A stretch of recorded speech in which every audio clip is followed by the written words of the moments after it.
partir de hoje, novo bloco de estudos aí,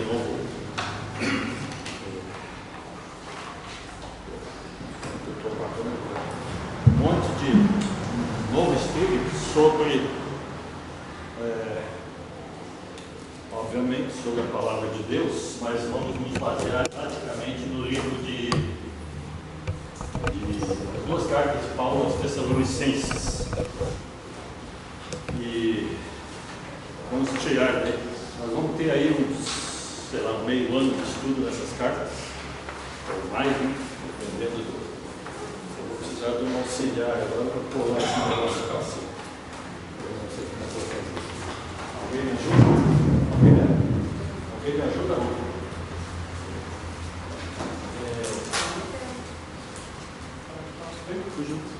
Ele foi buscar a fita adesiva, eu acho. Já tem fita. Bom, enfim. As cartas de Paulo.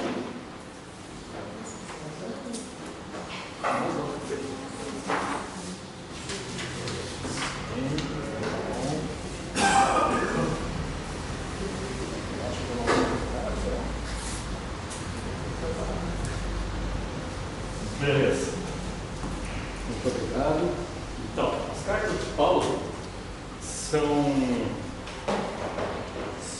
cartas sempre que contêm muita informação, muita instrução, muita exortação, muito tudo isso. A gente está estudando as quartas-feiras, de vez em quando, quarta-feira assim, não é igual a carta de 2 Coríntios, a gente vê isso, né? Paulo fala de tudo. Ele fala de dinheiro, fala de amor, fala de vida comum com as pessoas. Enfim, ele fala tudo que ele tem que falar e a carta é bem grande quanto a isso. As cartas aos Tessalonicenses, são duas.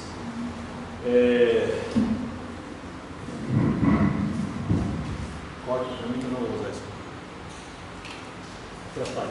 As cartas aos Tessalonicenses são cartas a uma igreja nova, e eu queria, antes de entrarmos exatamente no estudo da carta, a primeira carta, são duas, nós vamos estudar as duas, uma atrás da outra, né? Continuando. Eu queria mostrar para vocês mais ou menos a localização geográfica. Esse mapa todo mundo conhece? São as viagens de Paulo. Eu sei que está pequenininho, está difícil de ler, mas é o maior mapa que eu consegui. E só para que os irmãos se localizem, aqui nós temos Jerusalém, Palestina aqui, Jerusalém, o Egito está aqui embaixo. Para ter uma ideia de distância, Jerusalém está aqui e Damasco está aqui, ó. Então no mapa é bem pertinho, né? Mas são vários quilômetros. E Paulo fez 4 viagens missionárias. Alguns dizem que foram 3, foram 4, mas enfim, foram 4 viagens que Paulo fez, visitando as igrejas, muitas das quais ele mesmo havia fundado. Essa igreja de Tessalônica foi ele que fundou. Fundou a igreja, não a cidade. A cidade foi fundada em 315 a.C. A cidade de Tessalônica, então, já tem hoje 2.400 anos quase. Foi fundada 315 anos antes, no ano 315 a.C. E foi e existe até hoje a cidade chamada Sônica, que é a Tessalônica do antigamente. Sônica tem hoje 300, 400, 500 mil habitantes.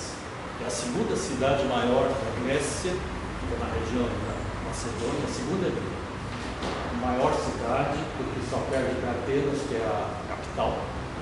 E é uma cidade que tem uma importância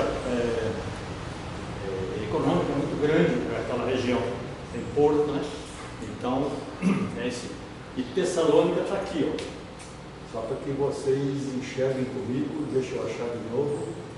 Cadê Tessalônica? Está aqui, ó. Tá. Macedônia, Tessalônica está aqui. Então Paulo, na segunda viagem dele, ele fez uma viagem de Jerusalém por terra a Tessalônica. Saiu daqui de Jerusalém e fez tudo isso aqui e chegou aqui em Tessalônica. Na verdade, tem outras cidades, né? Mas hoje ele conhece Tessalônica. E Paulo, por onde passava, ou ia fundando igreja, ou ia conversando com os crentes, ou ia falando nas sinagogas e tal. Por que ele fez a viagem? Justamente uma das razões é essa. E outra, porque havia, isso foi mais ou menos em meados, aí era próximo ao ano 50, do primeiro século, havia acontecido aquele concílio de Jerusalém, onde havia uma discussão, e foi resolvido isso, em relação aos gentios que se convertiam, porque alguns judeus achavam que o gentio convertido ao cristianismo tinha que se converter também ao judaísmo. Antes se converteu ao judaísmo, depois se converteu ao cristianismo e tal. Os judeus, então, muitos achavam que Cristo era deles. A mensagem era só para os judeus. Isso até depois aconteceu. Pedro teve aquele problema na visão lá, porque ele teve que ver as coisas impuras, né? Os impuros eram gentios. Mas Paulo participou desse conselho e aí saiu com o seu auxiliar Silvano, que também é Silvano ou Silas, né? Então saiu com o pastor Silas e saiu com Timóteo, com Lucas, Timóteo, e se encontraram e fizeram essa viagem e foram até Tessalônica. Eu queria então trazer dois textos bíblicos que não tem nada a ver com esse assunto, mas para que a gente entenda por que nós estamos estudando a palavra de Deus todo domingo, de manhã, de tarde, à noite, todo dia, né? E quarta-feira nos cultos. Mas é assim, Lamentações 3:21. Lamentações 3:21 diz assim: quero trazer à memória o que pode me dar esperança. Uma das coisas que Paulo sempre falou, todas as cartas dele, é sobre a volta de Cristo. As cartas de Tessalonicenses, duas, são recheadas de informações sobre a volta de Cristo. Eu acho que a tradução ali é diferente, né? Mas a tradução da Sociedade Bíblica que eu tenho diz assim: quero trazer à memória o que pode me dar esperança. É essa esperança que nós vivemos e essa esperança que nós queremos manter nos nossos corações e levar para os outros também. O segundo texto é 2 Pedro 1,15. 2 Pedro, capítulo 1, versículo 15, que é mais ou menos a mesma coisa, mas ele diz: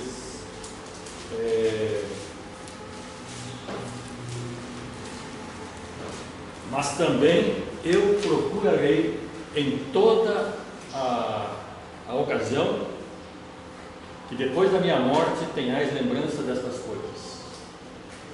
Pedro, escrevendo as suas cartas, ele diz: eu quero que vocês se lembrem das coisas que eu estou falando, das coisas que vão acontecer, que já aconteceram, das profecias já cumpridas e tudo mais. Eu quero que vocês se lembrem disso sempre, até depois que eu morro. E nós estamos lembrando disso até hoje. Então, são coisas importantes que eles ensinaram a pregar. Outro objetivo do nosso estudo, então, é ter uma visão dessas duas cartas de Paulo, nesse contexto cultural, geográfico da cidade, as influências e tudo mais, uma visão do contexto geográfico da cidade hoje, que é essa cidade de Tessalônica, que hoje é chamada Salônica, que existe lá, que tem 400 habitantes, é a segunda maior da Grécia, só perto de Atenas, que é a capital, mas está lá, firme e forte, uma cidade com estradas, ruas asfaltadas, carro e tal, uma cidade, né? Eu vi uma foto de uma estrada, um dos comentários de uma estrada que liga Salônica a Atenas, e é uma estrada muito boa, então, trouxe a foto, está aí. E principalmente então as aplicações que esse estudo vai trazer para nós como membros de uma igreja de Cristo nesse local, nesse ponto. Como parte dessa igreja, o que ela vai afetar. Então vamos fazer o seguinte, vamos ler 1 Tessalonicenses capítulo 1, de 1 a 10. antes de lermos o texto, nós temos um material que se chama Tessalonicenses, visão de uma igreja local. Esse estudo é da editora Cristã Evangélica e é muito bom. Um dos autores é o pastor John Stott. John Barnett também é um dos autores dos assuntos. E tem vários estudos aqui sobre isso. Se alguém quiser essa revista, a gente consegue, custa R$12. Pode falar com a Silvia. A Silvia vai ser minha assistente para comprar a revista, porque eu não vou ficar comentando. Depois da aula, dá o nome e dá o dinheiro, porque aí a gente compra, eu compro. Tá bom? Muito bom. 1 Tessalonicenses capítulo 1 diz assim. Eu vou lendo aqui que a gente vai ter que ir comentando algumas coisas. Paulo, Silvano e Timóteo. Eu falei Lucas, né? É Timóteo. Paulo, Silvano e Timóteo. Esse Silvano é o mesmo Silas que acompanhou Paulo nas viagens, conforme o livro de Atos. Outra forma de dizer o nome dele. A igreja dos Tessalonicenses em Deus Pai e no Senhor Jesus Cristo, graça e paz vos sejam dadas. Sempre faço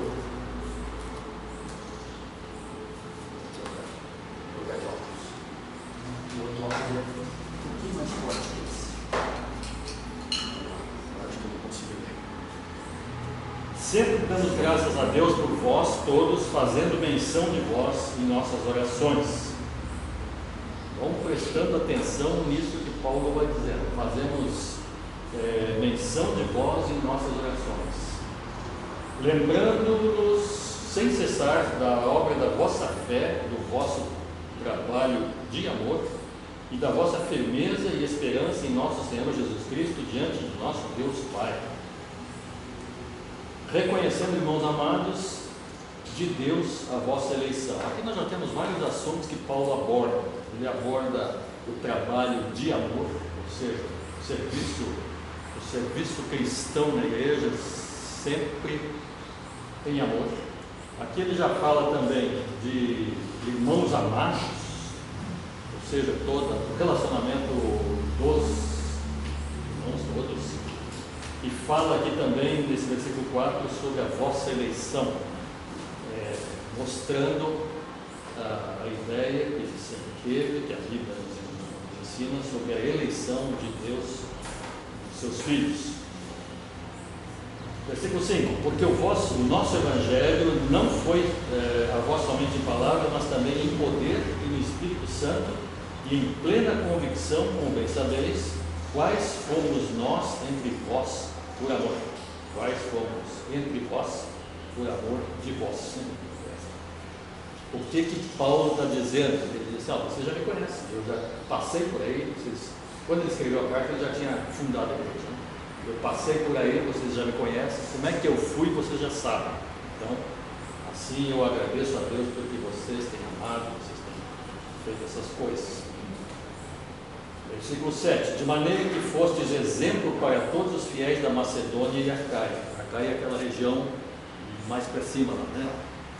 Tem a Macedônia, que eu acho que nem aparece, mas a Acaia é a região mais de cima. Muito bom. Continuando. Antes de continuar, apenas como curiosidade, eu acho que é interessante mostrar uma coisa no mapa. Nós estamos falando do mapa aqui do ano zero, quase, né? Até antes. No caso, a viagem é dos anos 50, mais ou menos. Mas, geograficamente, isso aqui continua a mesma coisa hoje, 2023. Só que assim, Jerusalém continua aqui, Palestina continua aqui para baixo é a Jordânia, aqui para a direita é o Iraque, né, professor? Corrija se estiver errado. O Iraque, aqui para cima é a Síria, e para cá é a Turquia. Os limites geográficos de alguns países mudaram, mas a posição hoje, Turquia e Síria, para lá para cima é onde estão na mídia hoje, onde aconteceram esses terremotos horríveis. fica então nessa região aqui, que era Bitínia, que era Galácia, era essa região aqui. Síria. Mas a Grécia, ali onde o local que nós estamos falando, ali onde está Tessalônica, é a mesma coisa. E aí continua a Grécia. Curiosidade. Vamos adiante. Versículo 8. O 7 foi desse exemplo. Tá? Versículo 8. De vós fez-se ouvir a palavra do Senhor, não somente na Macedônia e Acaia, mas também em todos os lugares. Importante isso aí, né? Todo mundo ali passou a conhecer os crentes de Tessalônica. A vossa fé para com Deus se espalhou de tal maneira que não temos necessidade de falar coisa alguma. Não havia nada para Paulo criticar, corrigir, exortar sobre o testemunho dessa igreja. Paulo vai passando primeiro um rodãozinho com álcool, e depois ele vai. A vossa fé para com Deus se espalhou de tal maneira que não precisa falar coisa alguma. Isso não. Pois eles mesmos anunciam de nós qual a entrada que tivemos entre vós. Dizem-nos como vos convertestes dos ídolos a Deus para servirdes o Deus vivo e verdadeiro e aguardardes do céu a seu Filho, a quem ele ressuscitou dentre os mortos, a saber, Jesus que nos livra da ira vindoura. O primeiro capítulo é uma introdução aos outros 4 ou 5 capítulos, na época da visão, que Paulo faz um resumo do que ele vai falar, do que ele vai escrever. E ele termina com esse versículo 10, essa parte, para nós, no capítulo, dizendo que Jesus vai voltar. A promessa de que Jesus vai voltar e a promessas sobre Jesus que ia nascer e tal já se cumpriram, fazia muito tempo. As promessas que Jesus seria morto, crucificado para nos dar a salvação, já foram cumpridas. Isso eles sabiam, não sei o que, 20 anos que Jesus tinha sido crucificado, ressuscitado. Então eles sabiam, estava fresquinho na cabeça de todo mundo. Muito embora Tessalônica é bem longe de Jerusalém, mas eles sabem, coisa de mais ou menos 1.800 quilômetros por terra, uma coisa que pode ser isso, tanto um pouco menos, mas mais ou menos isso. Então, bem longe de Jerusalém estava Tessalônica. E eles sabiam, por testemunho que se espalhou, os crentes se espalharam, eles sabiam desses acontecimentos. Muito bom. Disse também que essa primeira carta foi a segunda carta que Paulo escreveu. Paulo tinha recém começado seu ministério. Interessante notar que Paulo deve ter se convertido ali pelos 30 anos, supõe-se, quando ele caiu do cavalo lá na estrada da Damasco.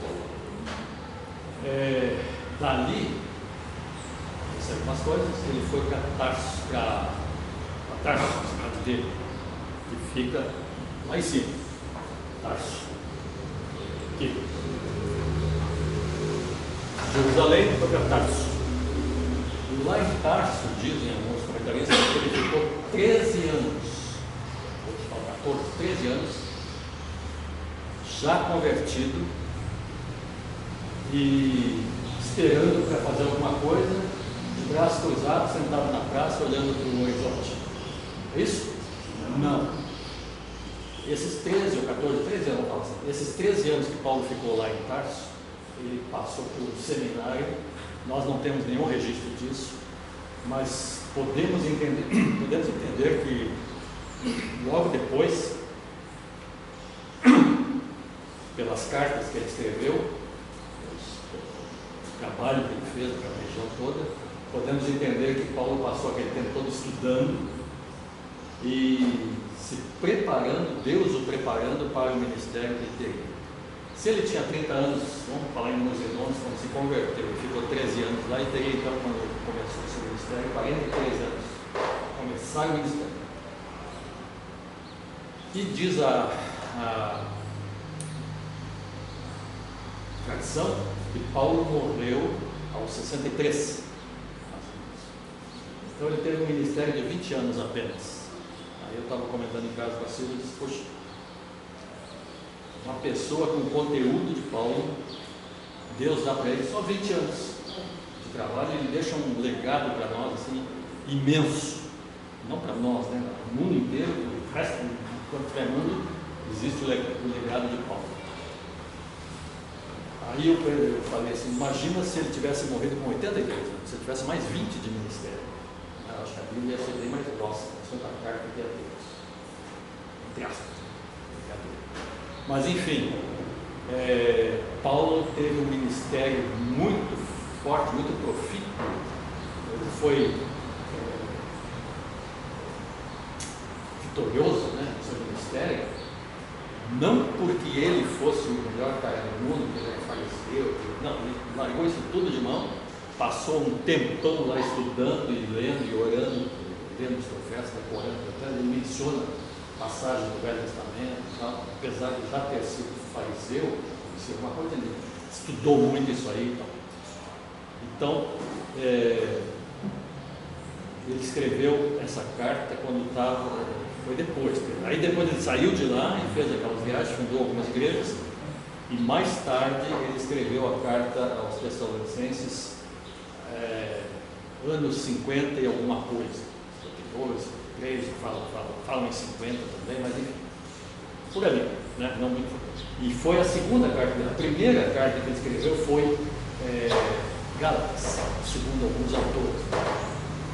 Outro parênteses, sempre que a gente fala afirma coisas assim, que não estão escritas na Bíblia, são deduções de pesquisadores, de estudiosos, de escavadores, de antropologistas, enfim, sei lá, todo mundo isso aí, que faz as pesquisas, né? Então, tem muito para ser verdade. E se não é exatamente ali, um pouquinho antes, um pouquinho depois, mas o que aconteceu, aconteceu. Então, a primeira carta de Paulo, escrita, segundo esses estudiosos, é Gálatas. E aí o que eu disse antes, que ele ficou 13 anos estudando e aí escreveu uma carta a uma igreja que ele já tinha fundado, aos Gálatas, que tinha sido fundado, escreveu aos Gálatas. E os irmãos lembram-se de Gálatas, o que tem de ensinamentos, o que tem de doutrina, exortação, enfim, tantas coisas. E a segunda carta que ele escreveu teria sido a primeira de Tessalonicenses.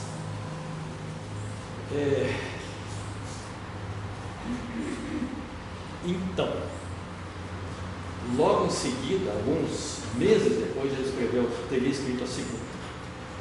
A fundação da igreja de Tessalônica, hoje nós vamos ver um pouquinho assim de geografia, essas coisas, mas vamos aplicar daqui a pouco, tá? A fundação da igreja de Tessalônica está bem relatada em Atos capítulo 17. Por quê? Atos foi escrito por Lucas. Lucas acompanhou Paulo em algumas viagens. E ele escreveu o Evangelho de Lucas e escreveu também o livro de Atos, escrevendo para uma pessoa, né? Pensado uma pessoa. E foi o Teófilo. Muito bem. Ele escreveu contando as coisas que Jesus fez e tal, que é o Evangelho, e contando as coisas depois que Jesus foi assunto ao céu. Vamos ler capítulo 17 de Atos, alguns versículos, para a gente entender bem e guardar isso bem na memória. 17, capítulo 1, Atos 17, capítulo 1. Aqui, ó. E passando por Anfípolis, aqui. E passando por Anfípolis e Apolônia, que é do ladinho, chegaram a Tessalônica, que é aqui. Isso é Lucas escrevendo em Atos 17, onde havia uma sinagoga de judeus. E Paulo, como tinha por costume, foi ter com eles e por 3 sábados disputou sobre as Escrituras. Esse disputou dá a impressão, dá a entender que Paulo discutiu com eles. As Escrituras dizem assim, não, as Escrituras dizem assim. Paulo provava pelas próprias Escrituras que as Escrituras estão dizendo assim, porque os judeus tinham, ali não tinha judeu, né? Tinha judeus fora da terra, que não era judeu.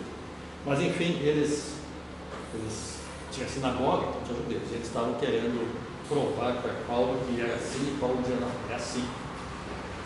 Expondo e demonstrando que convinha que Cristo padecesse e ressuscitasse dentre os mortos. E esse Jesus que vos anuncio, dizia ele, é o Cristo. Por que ele estava anunciando o Cristo? Porque além dos judeus tinha os gentios também que frequentavam lá. Nós vamos ver daqui a pouquinho o que aconteceu mais para frente. E alguns deles creram, alguns dos gentios creram e ajuntaram-se com Paulo e Silas, e também uma grande multidão de gregos religiosos que estavam buscando alguma coisa, e não poucas mulheres principais, mulheres de posição na tradição. Então Paulo estava ensinando, disputando as escrituras, pregando a pessoas que já eram convertidos, igreja, já eram judeus na sinagoga, e estava mostrando para eles que esse Jesus que morreu, é esse Jesus que eu estou anunciando para vocês, e muita gente converteu-se, né, nas palavras de Paulo, ao Evangelho. Esse, dizia ele, é o Cristo. E alguns deles creram e ajuntaram-se com Paulo e Silas, e também uma grande multidão de gregos religiosos e não poucas mulheres principais. Mas os judeus desobedientes, movidos de inveja, tomaram consigo alguns homens perversos, dentre os vadios, e ajuntando o povo, alvoroçaram a cidade e, assaltando a casa de Jason, procuravam trazê-los para junto do povo. Eles, Paulo, Silas e Timóteo, estavam hospedados na casa de Jason, lá na cidade de Tessalônica. Jason era crente. Eles estavam hospedados lá durante 3 semanas.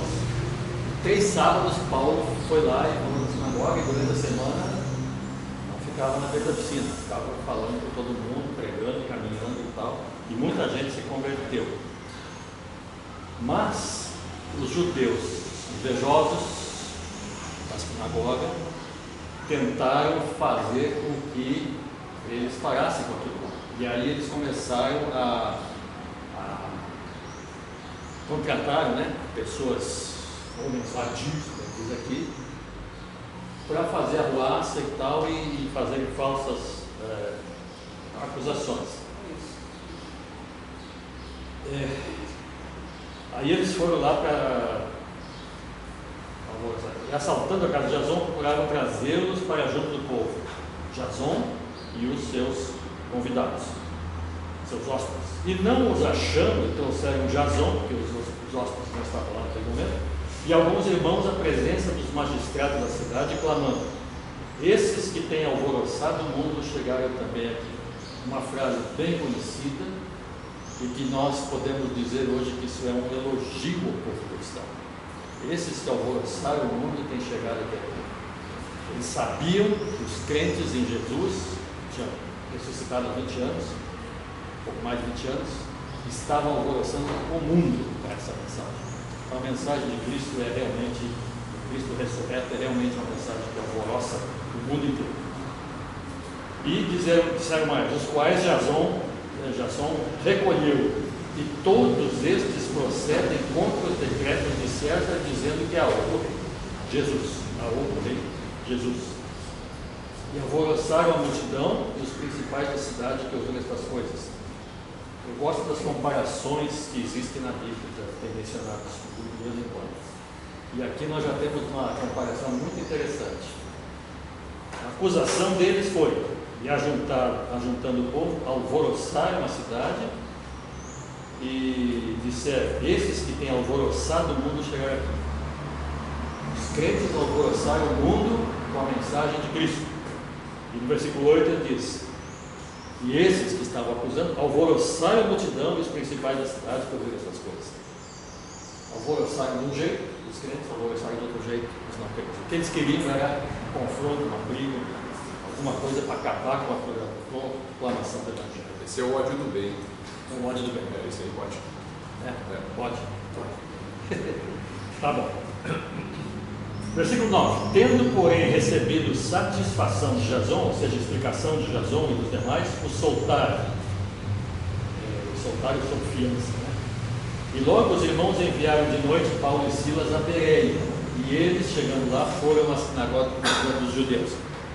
Interessante, na mesma noite, Paulo e Silas foram encaminhados por Jason para Bereia. Bereia fica, nós estamos aqui em Tessalônica, Bereia aqui do ladinho, a 2 centímetros aqui no mapa.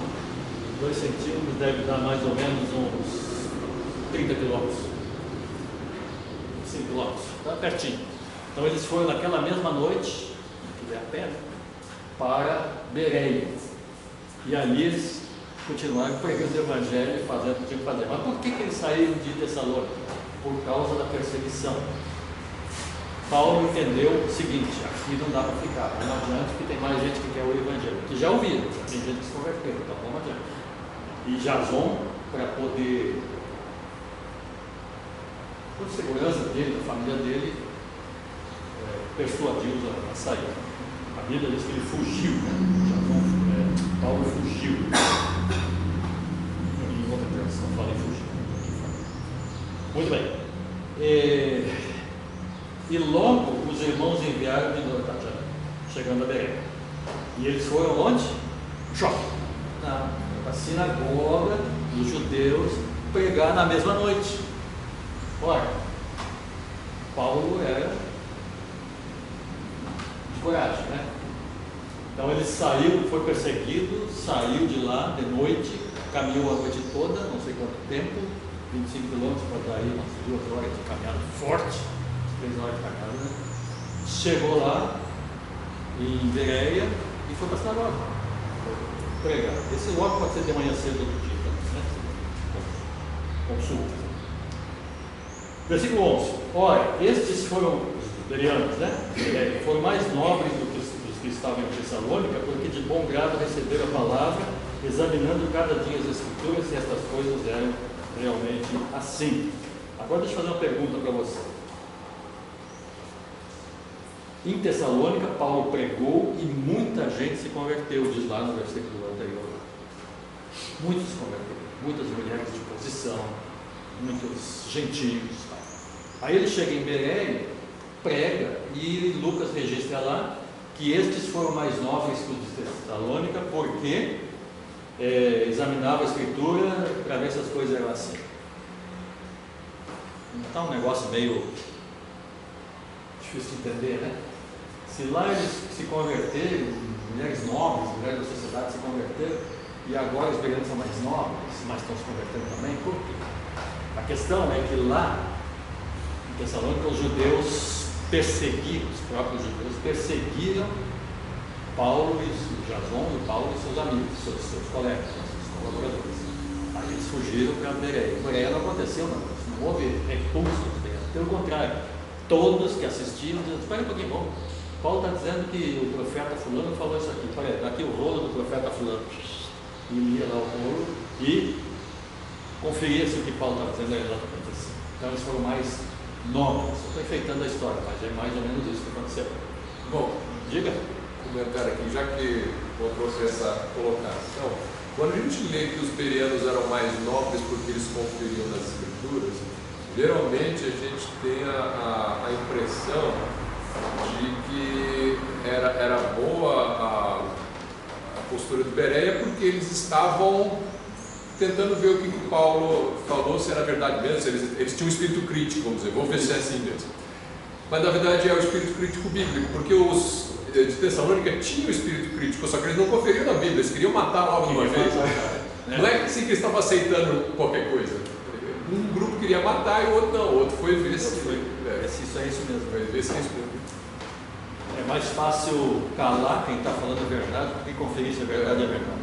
Mais fácil, mais produtivo. Muito bem. De sorte, versículo 12 agora, de Atos 17. De sorte que creram muitos deles e também mulheres gregas da classe nobre e não poucos homens também, né? Mas logo que os judeus de Tessalônica souberam que a palavra de Deus também era anunciada por Paulo em Bereia, ficaram sabendo, pertinho, foram lá e excitaram as multidões. Quer dizer, não acabou a história. Quando os tessalonicenses souberam que Paulo estava pregando em Bereia e os de Bereia eram mais nobres, os judeus lá de Tessalônica disseram: pai, vamos lá e vamos bagunçar esse negócio. E foram lá e alvoroçaram a multidão de novo, excitaram as multidões.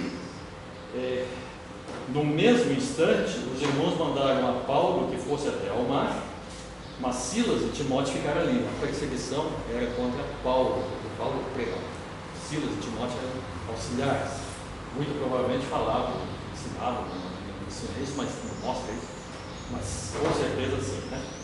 E eles então partiram e aí Silas e Timóteo ficaram ali, Paulo saiu. E os que acompanhavam Paulo o levaram até Atenas, que é a capital, agora aqui embaixo, estamos em Bereia, agora Atenas, deixa eu achar Atenas aqui para eu pegar aqui. Então eles vieram até Atenas, aí uma viagem bem mais comprida, talvez uns 100 quilômetros, um pouco mais talvez, mais isso, em torno dele. Então levaram eles para lá e lá eles ficaram em Atenas. E Timóteo e Silas receberam ordem então de Paulo, né? E os que acompanhavam Paulo levaram até Atenas e recebendo ordem para que Silas e Timóteo fossem ter com ele o mais depressa possível, também partiram. Essa fundação da igreja, que foi logo após o concílio, foi assim bem conturbada, né? Muitos judeus ainda não tinham essa esperança de que, esse entendimento de que os gentios podiam também ser crentes, né? Também aceitar Jesus. Então aconteceu isso e Paulo fugiu para Atenas.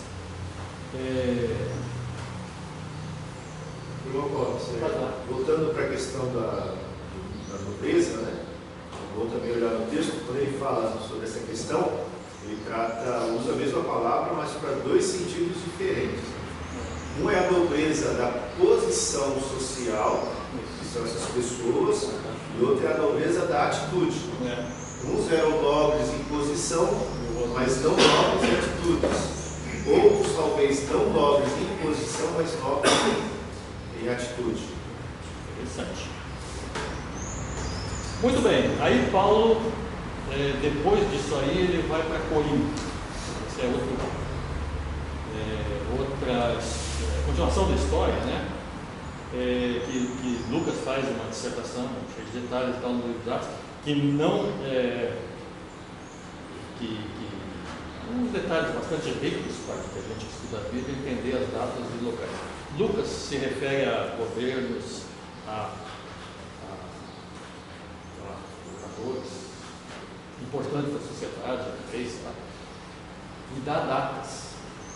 E essas datas têm ajudado muitos estudiosos a estabelecer as datas que temos registrado também, as cartas e tudo mais. Então dá para entender todos esses estudos. Não entrei a fundo nisso, não entendo disso, não vou entrar, mas tem há muita certeza das afirmações de datas de tempos da Bíblia, né? Então a primeira carta que estamos dizendo que foi escrita em torno dos 50 e talvez a segunda, porque a primeira foi de Gálatas, e a segunda carta de Tessalônica foi escrita alguns meses depois. Por quê? Porque Paulo escreveu a primeira e Timóteo estava em Tessalônica e Timóteo depois voltou, se encontrou com Paulo em Corinto, e lá em Corinto Paulo escreveu então, ouvindo as notícias de Tessalônica, dos Tessalonicenses, ele gostou muito do que ouviu. O povo estava arrependido, o povo estava crendo e tal.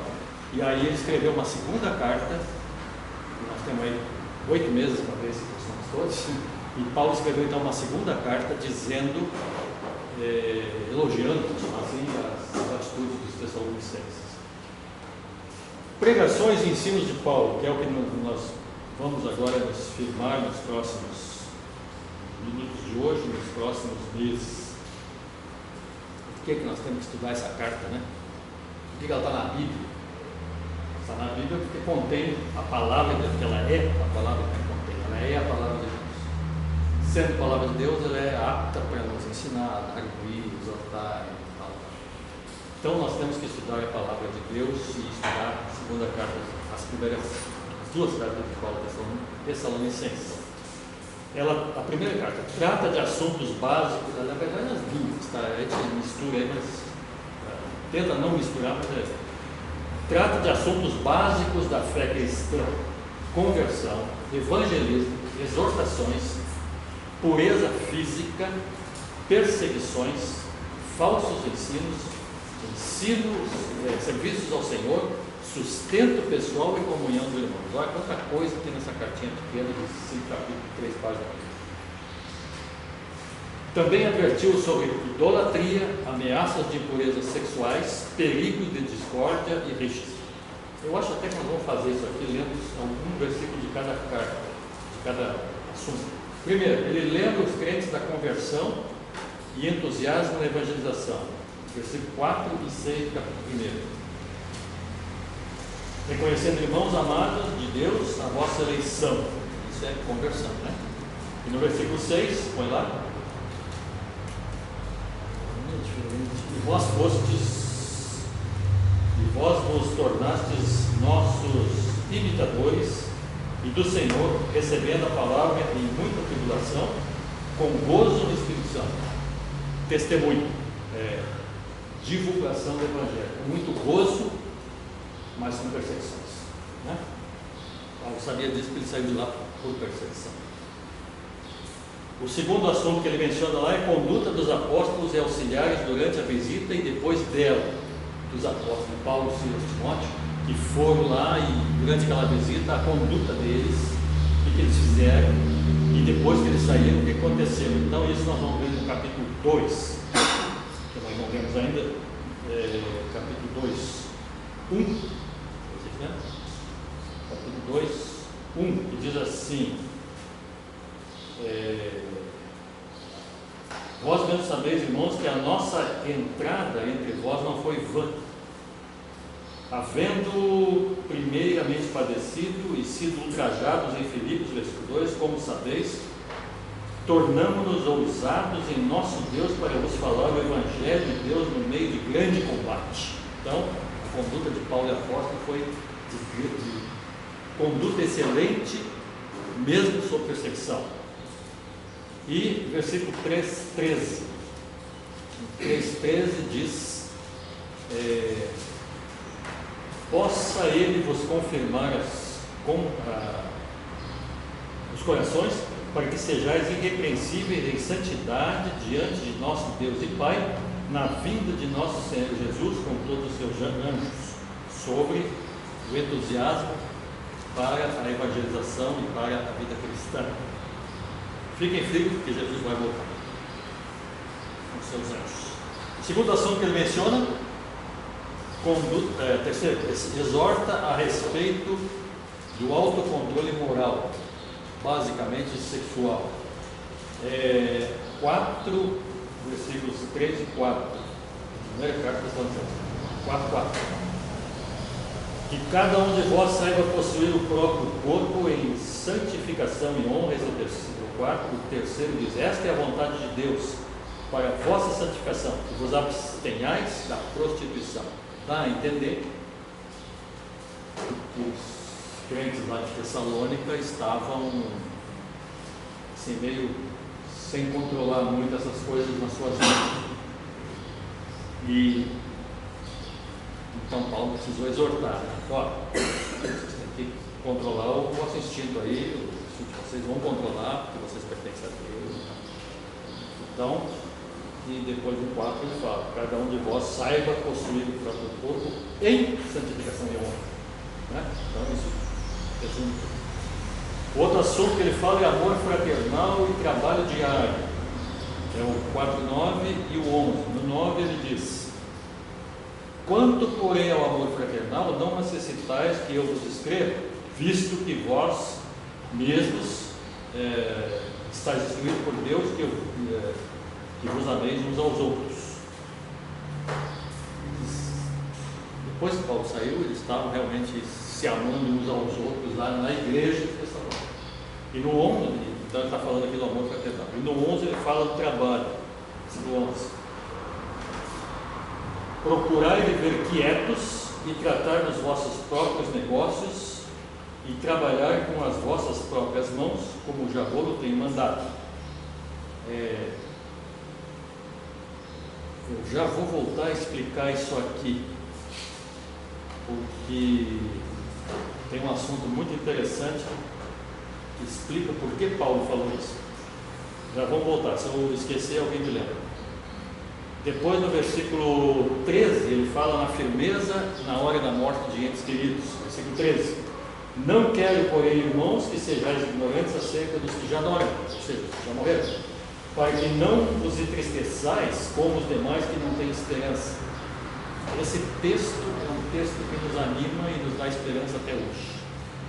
Quando falece alguém muito querido nosso, a gente é consolado por textos, por esse e por outros textos que Paulo fala: fica tranquilo, Jesus vai voltar, todos vamos ressuscitar, vamos viver juntos na presença de Jesus.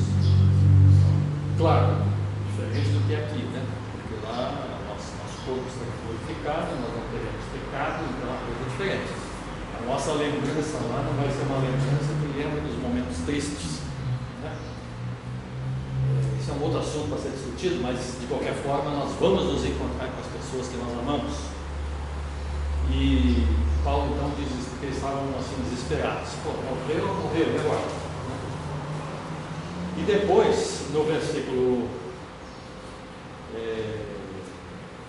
no capítulo 5, versículo 6, ele fala sobre a vigilância em vista da volta repentina de Cristo.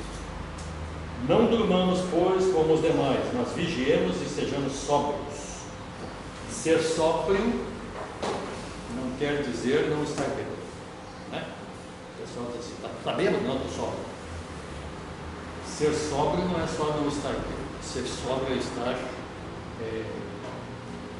atento, presente, sabendo do que está acontecendo, prestando atenção nas coisas, e quando se fala de palavra de Deus, principalmente.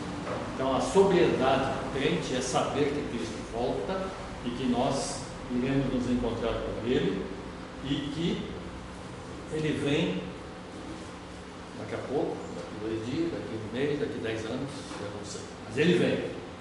A palavra diz que Jesus volta, Ele pode voltar a qualquer momento. Está tudo. Eu vou dizer isso, talvez eu precise explicar depois. Estamos no momento certo da volta de Cristo. Alguns podem dizer: não, porque tem que pregar o evangelho do mundo, né? Tem muitas coisas que se discutem, mas isso tem a ver com o tempo que para Deus não existe. Deus não está feito ao relógio como nós estamos aqui olhando na hora que Deus não vai passar sobre a tempo. Nós sobre a tempo. Deus não está olhando para tempo humano. Deus criou o tempo humano, está acima disso. Deus está, eu já disse isso alguma vez, Deus está olhando Abraão saindo de Ur dos caldeus lá, e está olhando para nós aqui como se fosse a mesma coisa, ao mesmo tempo. Abraão está saindo aqui, mas o outro está ali. A nossa cabeça entender mais ou menos assim, mas nós não vamos entender isso. E está vendo o futuro também, como se fosse uma coisa assim. Nós estamos aqui, pequenos dentro do mundo, mas Deus nos vê grandes dentro do seu propósito. Um dia a gente fala mais sobre isso, vamos deixar por aqui. Muito bem. E o outro fator que Paulo fala aqui é comunhão e culto na igreja, lá no versículos 12 e 13 desse capítulo 5.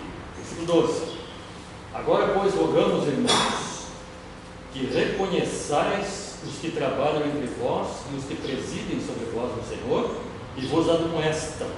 Tratai-os com grande estima e amor por causa da sua obra. Tende paz entre vós. É um resumo do que deve acontecer na igreja de Cristo hoje. A igreja tem que ter paz, a igreja de Cristo, não? A igreja também, claro, somos igreja de Cristo, mas a igreja toda. A igreja tem que ter paz, a A igreja tem que ter bom testemunho, com respeito por aquele que lidera, por aqueles que lideram, e respeitar as admoestações quando precisamos ser admoestados. E precisamos, né? Isso é dois casos. O assunto que eu queria mencionar sobre aquele ali que ele fala é que havia 3 tribulações, perturbações da igreja. Obrigado. Havia 3 tribulações na igreja.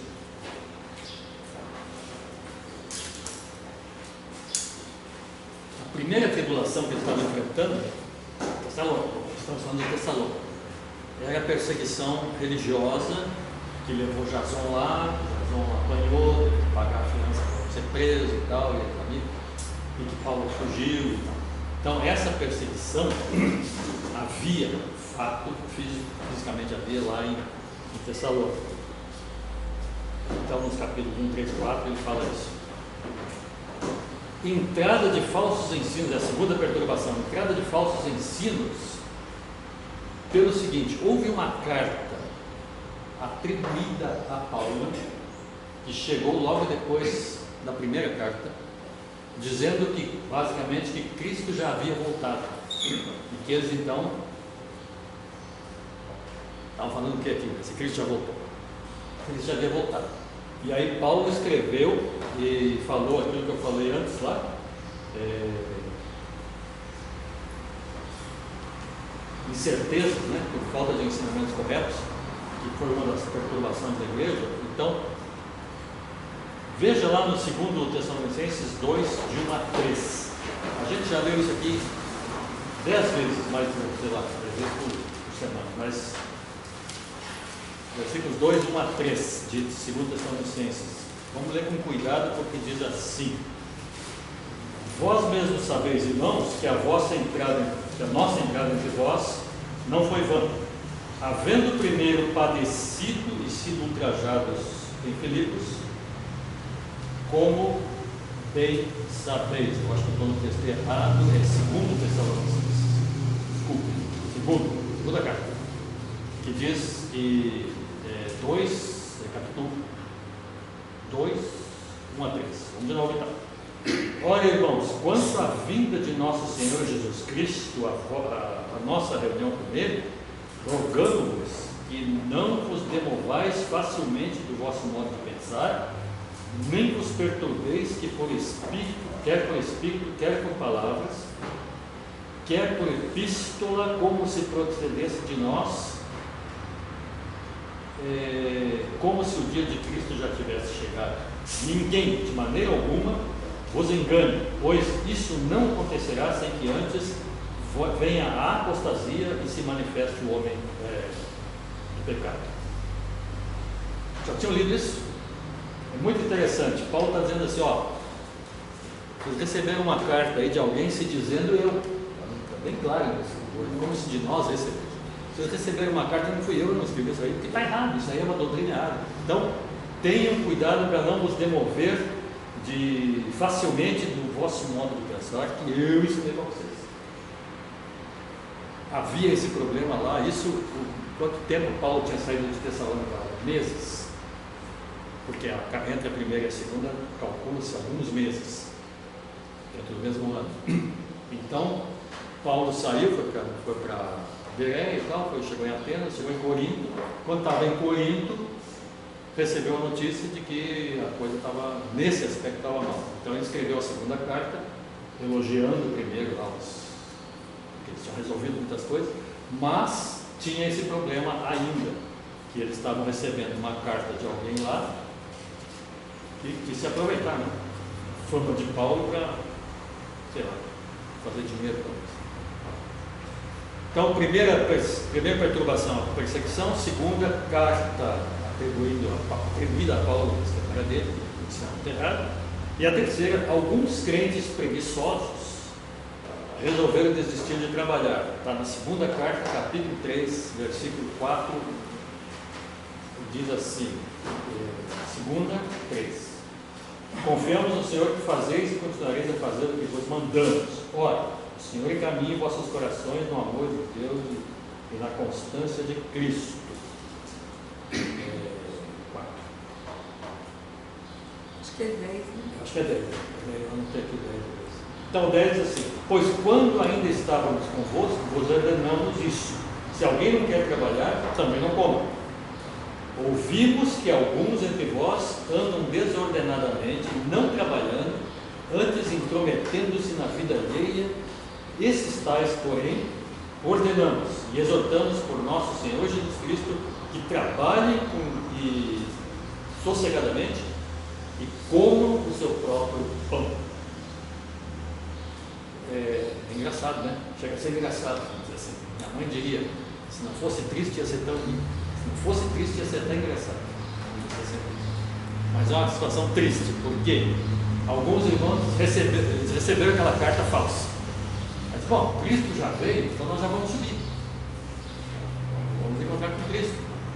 Vamos calcular, não raciocinar, porque ainda não. Aí eles não. Então, para que eu vou trabalhar? Não está trabalhando, me matando, trabalhando? Não, vou esperar ele voltar. E aí virou essa bagunça, e aí Paulo escreveu essa segunda carta, alguns meses depois, confirmando o que já tinha falado. Quem quer comer, trabalhe.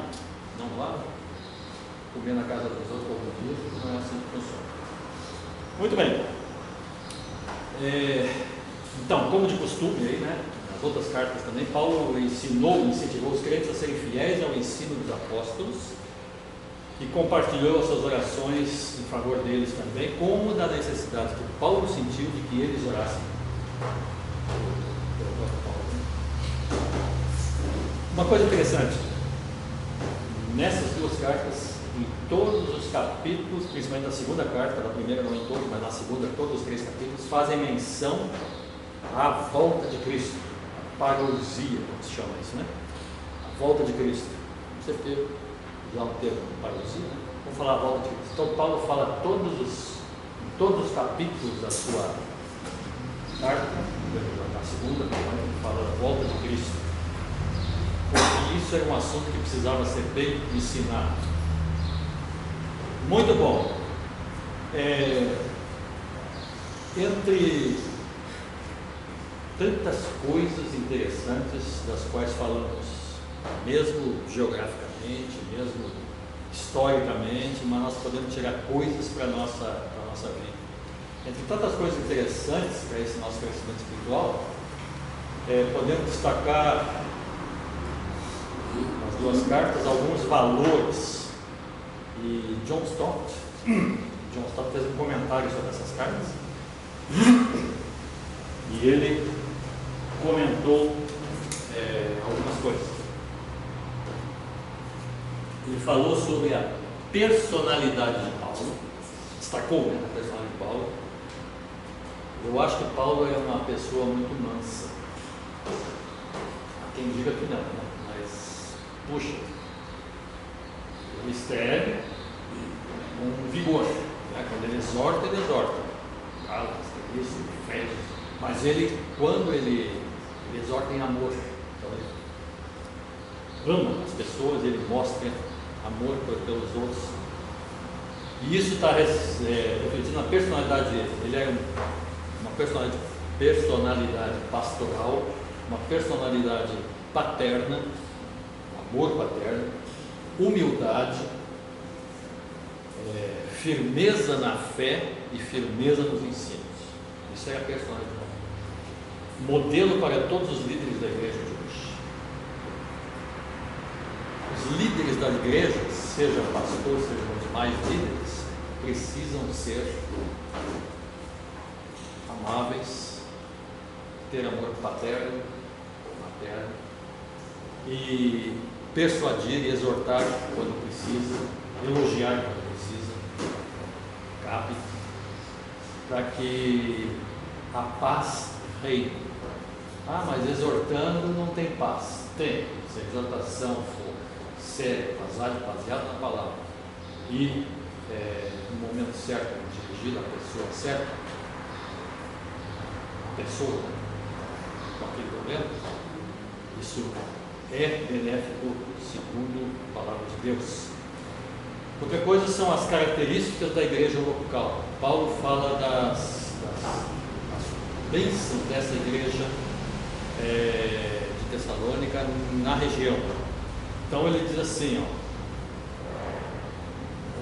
explica, né? Isso aí tudo eu resumi aqui. A igreja é centrada nos propósitos de Deus, ou seja, está colocada num lugar, num país, num estado, numa cidade, num bairro, porque Deus quer que aquela igreja esteja ali. Ele quer que os seus propósitos especificados e exemplificados na palavra sejam difundidos por esta igreja, por essa aqui e por tantas igrejas que estão localizadas em seus lugares. Por isso a gente precisa estudar essa carta para ver o que aconteceu lá, que Paulo primeiro exortou, depois ele elogiou e tal, e ver por que a coisa está andando assim. Ou seja, evangelismo contínuo, cuidado pastoral, exemplo de padrões éticos. Pô, tu é daquela igreja e faz isso? Já ouviram alguém comentar alguma coisa assim? Acontece. Né? Acontece. O pessoal no serviço sabe que eu sou crente e de repente eu faço alguma coisa que, entre aspas, que o crente não faz, e eles dizem, pô, mas não é da igreja lá, vou falar para o teu pastor. Então, isso acontece, eu já vi isso. Exemplo de padrões éticos: obediência aos ensinos apostólicos, viver à luz da volta iminente de Senhor Jesus. Paulo enfatiza constantemente as verdades da fé cristã, que Cristo morreu, ressuscitou e acabou. Não, ele vai voltar. Vai repetir certo. Jesus Cristo morreu, ressuscitou e voltará para buscar a sua igreja. Estas são verdades que estimulam o evangelismo, promovem a santidade, fortalecem a comunhão, orientam o culto e inspiram a esperança. Essa palavra de John Stott. Muito bem, para terminarmos, tem o meu famoso aqui para pensar, né, que eu estou lá e põe aqui também. Para pensar. E agora, precisamos pensar mesmo. Cada um pense em si e não no outro. O Cláudio está falando para o fulano. Não, cada um falando para si mesmo. Será que eu posso ser um bom líder na igreja e desenvolver as qualidades em minha vida? As qualidades de ser um bom líder da igreja. Posso ser um bom líder vivendo como eu estou vivendo? Na verdade seria mais ou menos isso. Eu tenho que mudar minhas atitudes, minhas qualidades. Tem coisa que eu faço como líder. E aliás, o pastor tem dito que líderes somos todos nós, né? Cada um está liderando. Sempre estamos influenciando alguém, sendo influenciados por alguém. Então a liderança é uma coisa dinâmica. Mas há lideranças assim, que se destacam, né? Mas de uma forma geral nós podemos afirmar que nós estamos sendo aqueles líderes que nós precisamos ser. Lá em Tessalônica tinha líderes que não eram, né? Que receberam aquela carta falsa, Paulo, e começaram a ensinar aquela coisa errada. Segundo, posso aprender os propósitos de Deus para a minha igreja, para o local, e como posso ajudar a alcançar esses propósitos? Eu tenho que parar para pensar e dizer assim, bom, essa igreja do Jardins Média está lá no meio do Jardins Média, para quê? Por quê? Para que está lá essa igreja? Para que nós nos reunamos? Sim, glória a Deus, está certo. O que mais? Aqui não tem vizinho, aqui também não, mas o vizinho do outro lado da esquina ali sabe que essa igreja existe? Sabe, passa aí na frente. Isso não é saber que existe. Igreja não é o templo, igreja somos nós, mas ele sabe que se reúne aqui na igreja de Cristo e nós precisamos de alguma forma pensar nisso também. E posso testemunhar aos meus irmãos, não só aqueles que não são meus irmãos que estão fora, né? Círculo de irmãos, mas os meus irmãos de fé, dizia meu irmão quando era seminarista, meu irmão de copo, de ceia. irmãos de Copa, no bar, e tem os irmãos de Copa. São os irmãos de Copa. Posso testemunhar aos meus irmãos aqueles 3 sinais do cristianismo real, que eu não peguei, eu acho que ainda falar para vocês. Os 3 sinais do evangelismo, do cristianismo real, que estão relatados no primeiro capítulo da primeira carta. Esses 3 sinais são os seguintes. A esperança e a amor. Exatamente. O verso 3 do primeiro capítulo diz assim: 3 sinais de não fala 3 sinais, fala deles. Fé operante, está baseado também em Gálatas, outros textos, Efésios tem outros textos sobre isso. Fé operante,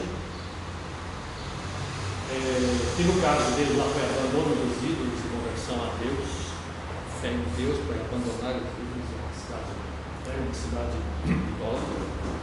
Segundo, amor, que trabalha na obra do Senhor. Então, lá no versículo 9 está escrito: para servirmos ao Deus vivo e verdadeiro. O crente, de fato convertido, membro de uma igreja, ele quer servir. O pastor já disse isso: não existe crente que não gosta de servir. Se o irmão gosta de servir, tudo bem. Se o irmão se diz crente, mas assim, não, eu vou ficar aqui só esquentando meu banco aqui, não vou fazer nada.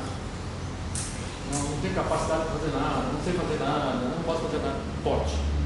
Todo crente pode servir de alguma forma. Oração é uma maneira de servir. Servir a igreja, orando por ela, tantas outras coisas. E a terceira é a esperança, que é a paciência aguardando. Também, né, aguardando a volta do Senhor Jesus, que está lá no verso 10.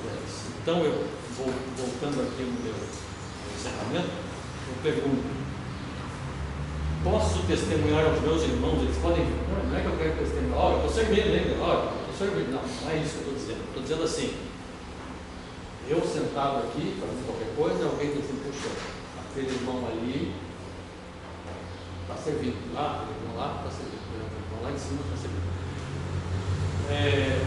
Sem falar nada, os irmãos podem ver minha vida, cada um pensando assim na sua vida, se eu estou servindo dentro desses 3 pontos, né, que é a fé, a esperança e o amor, que é basicamente o que a carta ensina.